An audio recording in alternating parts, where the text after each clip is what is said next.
In this video, we will cover transcription guidelines to help you as you work through a document. The guidelines provided in this video will cover two broad topics, content and context. As we go over the important guidelines for transcribing, we'll also look for some examples of each to get a sense of why these guidelines are useful. The guidelines provided in this video can also be found in the Transcription Manual.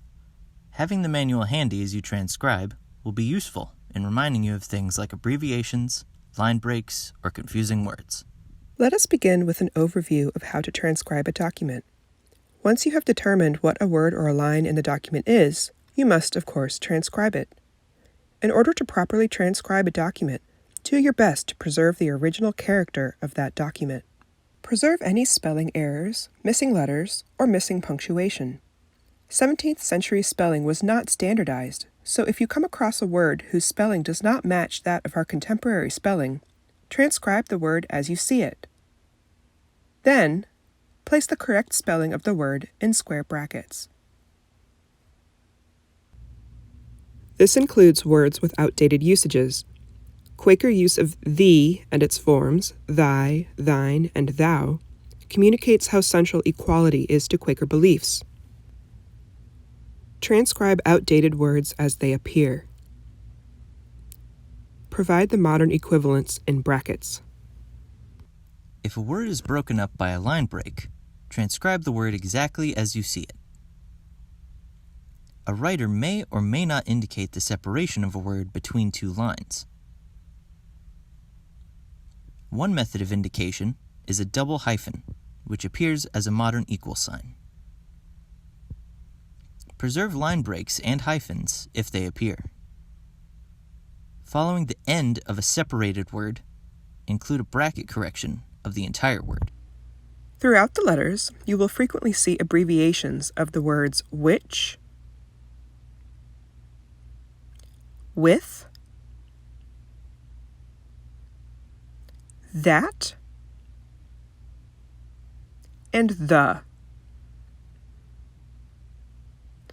The latter two, that and the, are often abbreviated using a thorn, which is a character representing th, but appearing as a modern y.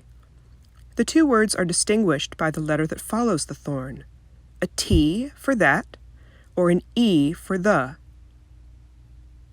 Transcribe these without superscript formatting and followed by a bracket correction of the full word. If you know some letters but not others, place a bracket correction containing the letters you do know and ellipses to indicate parts of the word that are unclear. If you are not certain of the transcription of a word or phrase, place square brackets on either side of the word or phrase to indicate the best guess, and include a question mark. Lastly, if you do not know any of the letters, place an ellipsis in square brackets. You may come across a word or phrase that is difficult to figure out, and sometimes there may appear to be more than one possible answer for what it could be. When this is the case, insert a bracket correction with both of your guesses. Put your strongest guess first, followed by a backslash, then your next guess. These methods will be helpful for when you look back over your document to see words that you are unsure of. Often, taking time away from tricky words can help clear your eyes for when you come back. Brackets are also used for transcribers' notes, which explain or describe aspects of the text and/or document itself in your transcription. If content is obscured by an ink blot, a hole, or a torn page, include a transcriber's note describing why it is illegible. Before mailing envelopes were prevalent, letters were folded in on themselves and sealed. As a result, the receiver and receiver place is usually written on the opposite side of the document page. Keep in mind some documents consist of several pages. Indicate any time your transcription moves to another page of the document. When you encounter text the author has inserted between lines as a later addition, use caret marks on either side of the inserted characters or phrase. If the inserted text is unclear or warrants additional description, include a transcriber's note after the phrase. While many of the guidelines we have covered so far deal with the body of the document, it is also important to consider the salutations, signatures, and other key features of these sources.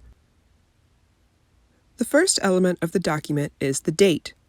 Prior to 1752, the British Empire used the Julian calendar rather than the Gregorian calendar used today. Dates written according to the Julian calendar are considered Old Style, while dates written according to the Gregorian calendar are New Style. A new Julian year begins on March 25th, making March the first month of the year, April the second month, May the third month, and so on. Referring to dates chronologically instead of by name is a reflection of Quaker faith. Month and weekday names were avoided due to their pagan or non-Christian origins.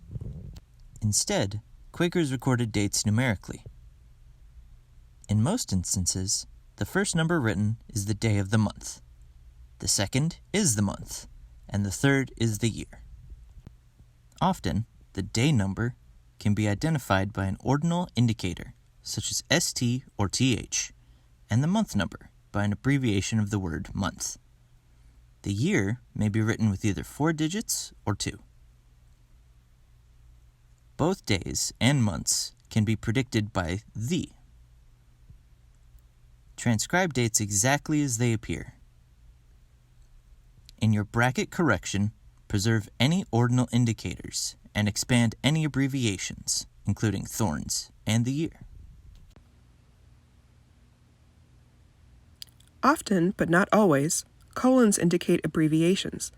A common abbreviation is BRO colon for brother. Other abbreviations may be harder to figure out.